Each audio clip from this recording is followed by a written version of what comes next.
ओम नमो भगवते वासुदेवाय नमो नमः। जय श्री कृष्णा मित्रों, राधे राधे। आज की वीडियो में वरुथनी एकादशी व्रत कथा का श्रवण करने जा रहे हैं। प्रिय भक्तजनों, हमें कथा को सच्चे मन से, सच्चे भाव से, हृदय से श्रवण करना चाहिए।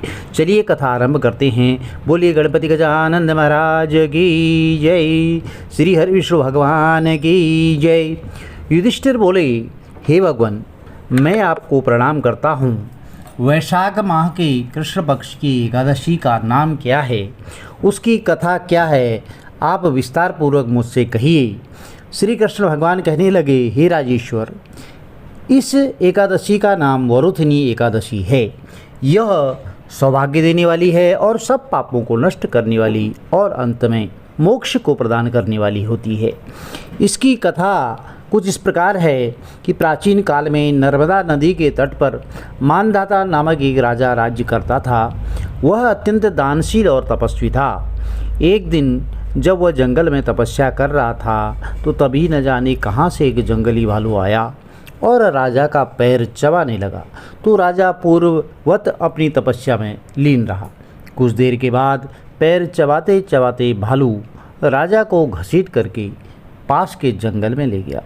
राजा बहुत घबरा गया, मगर तापस धर्म अनुकूल उसने क्रोध और हिंसा न करके भगवान श्री हरि विष्णु से प्रार्थना की। करुण भाव से भगवान श्री हरि विष्णु को पुकारा। उसकी पुकार सुनकर के भगवान श्री हरि विष्णु प्रकट हुए और उन्होंने चक्र से भालू को मार डाला। राजा का पैर भालू पहले ही खा चुका था। इससे राजा बहुत ही शोकाकुल हुआ। उसे दुखी देख करके श्री हरि विष्णु भगवान बोले, हे वत्स, तुम शोक मत करो। तुम मथुरा जाओ और वरुथिनी एकादशी का व्रत रखकर मेरी वराह अवतार मूर्ति की पूजा करो। उसके प्रभाव से पुनः सुदृढ़ अंगों वाले हो जाओगे। इससे इस भालू ने जो तुम्हें काटा है, यह तुम्हारे पूर्व जन्म का अपराध था।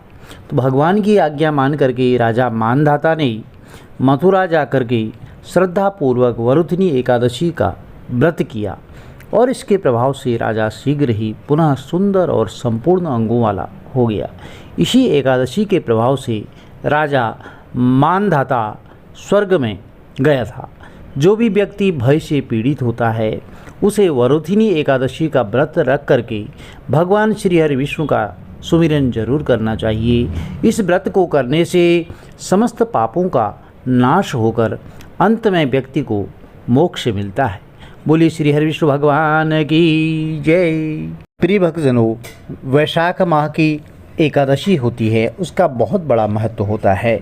इस कृष्ण पक्ष की जो एकादशी होती है वह वरुथनी एकादशी के नाम से जानी जाती है। इस दिन उपवास कर विधि विधान से श्री हरि विष्णु भगवान की पूजा करनी चाहिए। वैशाख माह के कृष्ण पक्ष में पड़ने वाली एकादशी श्री हरि विष्णु भगवान को प्रसन्न करने के लिए सबसे पुण्यदायक व्रत माना जाता है। इस दिन उपवास करने से शुभ फलों की प्राप्ति होती है और मृत्यु के बाद मोक्ष की प्राप्ति होती है। इस दिन व्रत करने से सूर्य ग्रहण के समय दान करने के बराबर पुण्य फल मिलता है। वरुथनी एकादशी का व्रत करने से मनुष्य को लोक और परलोक में दोनों में सुख मिलता है। जन्म मरण के चक्र से छुटकारा मिलता है। दुख और दरिद्रता से मुक्ति पाने के लिए वरुथनी एकादशी के दिन भगवान श्री हरि विष्णु के वराह रूप की पूजा की जाती है। वरुथनी एकादशी के दिन प्रातः उठ कर के स्नान आदि से निवृत्त होकर, यदि आपके आसपास में कोई पवित्र नदी है, सरोवर है, तालाब है, कुंड है, तो आप सावधानी पूर्वक स्नान कर सकते हैं। अन्यथा आप घर में ही माँ गंगा का बहाव करते हुए नहाने वाली बाल्टी में थोड़ा सा गंगा जल मिला करके स्नान जरूर करें। इसके बाद साफ स्वच्छ वस्त्र धारण करके अपने घर के मंदिर में घी का दीप प्रज्वलित करें। फिर व्रत का संकल्प लें और भगवान श्री हरि विष्णु का ध्यान करें। भगवान श्री हरि विष्णु की प्रतिमा को गंगा जल से स्नान कराएं, गंध पुष्प धूप दीप इत्यादि से, और अंत में आरती के साथ पूजन संपन्न करें।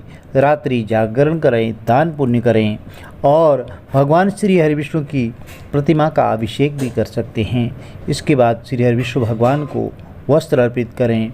श्री हरि विष्णु भगवान के पूरे विधि विधान के साथ पूजन करें, आरती करें, भोग अर्पित करें। और वरुथिनी एकादशी के दिन जो है इसका पुण्य फल 10 सहस्र वर्ष तपस्या करने के समान मिलता है। इस दिन अन्नदान करने से पितृदेवता और मनुष्य आदि सब तृप्ति हो जाती है। एकादशी व्रत हर महीने में 2 बार रखा जाता है और एक शुक्ल पक्ष में, दूसरा कृष्ण पक्ष में। तो इस व्रत में अन्न और जल कुछ भी ग्रहण नहीं किया जाता है। इस दिन व्रती प्रातः उठ करके स्नान करके सच्चे मन से श्री हरि विष्णु की आराधना करें। एकादशी के दिन शाम को फलाहार ग्रहण करना चाहिए। इस दिन जो है नमक का सेवन नहीं किया जाता है। और अगले दिन जो है सूर्योदय के बाद व्रत का जो है पारण किया जाता है। पारण करते समय इस बात का ध्यान रखें कि द्वादशी तिथि समाप्त होने से पहले ही कुछ ग्रहण कर लें। द्वादशी के दिन पारण को नजरअंदाज करना पाप करने के समान माना गया है। इसके साथ ही हरिवासर के दौरान भी उपवास को नहीं खोलना चाहिए। प्रिय भक्तजनों, यह पूजा विधि थी।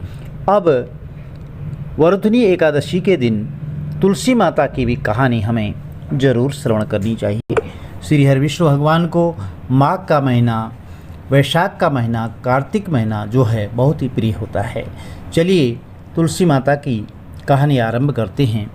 इन महीनों में एक बुढ़िया माई तुलसी माँ को सींचती है और कहती है कि हे तुलसी माता, सत की दाता मैं तेरा बिरला सींचती हूँ।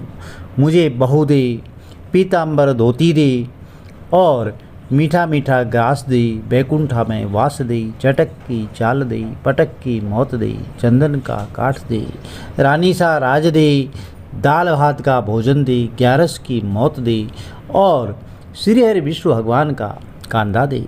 तो तब तुलसी माता यह सुनकर के सूखने लगी। तो भगवान श्री हरि विष्णु ने पूछा कि हे तुलसी, तुम क्यों सूख रही हो? तो तुलसी माता ने कहा कि एक बुढ़िया रोज आती है और यही बात कह जाती है, मैं सब बात तो पूरा कर दूंगी, लेकिन कृष्ण का कांधा कहाँ से लेकर के आऊँगी? तो भगवान बोले, जब वो मरेगी तो मैं अपने आप कांधा दे आऊँगा, तू बुढ़िया माई से कह देना। जब बुढ़िया माई मर गई, सब लोग आए। जब माई को ले जाने लगे तो वह किसी से न उठ सकी। तब भगवान एक 12 बरस के बालक का रूप धारण करके आए। तो बालक ने कहा, मैं कान में एक बात कहूँगा तो बुढ़िया माई उड़ जाएगी।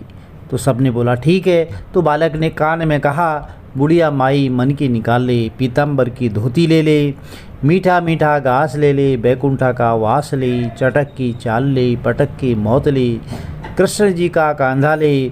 यह सुनकर बुढ़िया माई हल्की हो गई। तो भगवान ने कंधा दिया और बुढ़िया माई को मुक्ति मिल गई। हे तुलसी माता, जैसे बुढ़िया माई को मुक्ति दी वैसे सबको देना।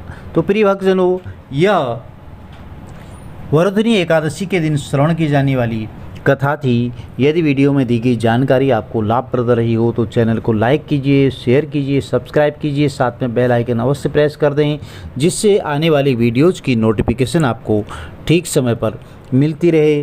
श्री हरि विष्णु भगवान का आशीर्वाद आपके परिवार में सदैव बना रहे। जय श्री कृष्णा, राधे राधे। आपका दिन शुभ हो।